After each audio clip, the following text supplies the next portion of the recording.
Est-ce que vous débutez avec les équipements Cisco et voulez-vous maîtriser l'iOS? Savez-vous comment configurer un routeur ou un commutateur à l'aide de la CLI? Dans ce cours, nous allons voir ensemble les bases de l'iOS Cisco et je vais vous guider pas à pas à travers les commandes essentielles pour configurer vos appareils réseau. Restez bien avec moi jusqu'à la fin pour savoir comment utiliser efficacement l'interface en ligne de commande de Cisco.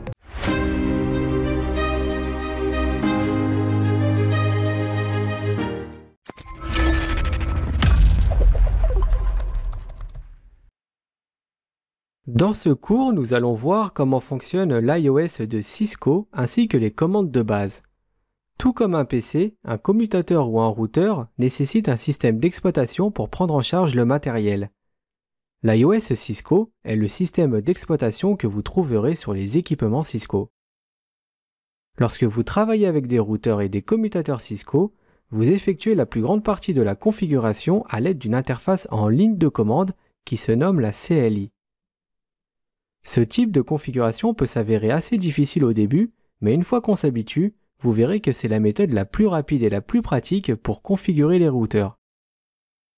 La CLI peut être accessible en utilisant un câble console ou à distance en utilisant le protocole Telnet ou SSH. Cisco propose également une interface graphique.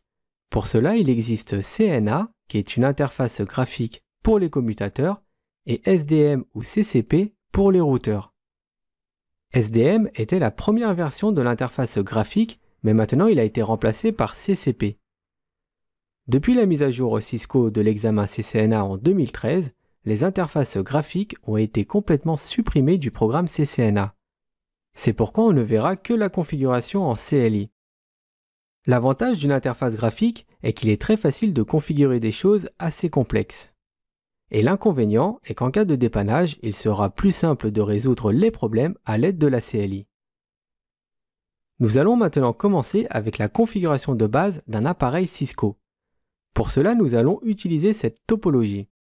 Ici, on a un PC qui est connecté au switch avec un câble console. Et si le PC n'a pas de port DB9, alors on utilisera un adaptateur USB. Ensuite, pour se connecter en ligne de commande sur le switch, on utilisera l'application gratuite PuTTY qui est très bien pour commencer. Vous pourrez la télécharger en faisant une recherche sur Google. Dans le logiciel PuTTY, il faut juste s'assurer d'utiliser le bon port COM et de régler la vitesse sur 9600. Si vous ne connaissez pas le numéro de port COM, vous pouvez le rechercher dans le gestionnaire de périphériques Windows. Lorsque vous démarrez un commutateur pour la première fois, sa configuration initiale est suffisante pour le faire fonctionner et même fournir une connectivité entre les PC qui y sont connectés. Dès que le switch démarre, il va faire un check de son matériel physique. Ensuite, il va chercher à localiser l'iOS Cisco. Et pour finir, il va charger la configuration initiale.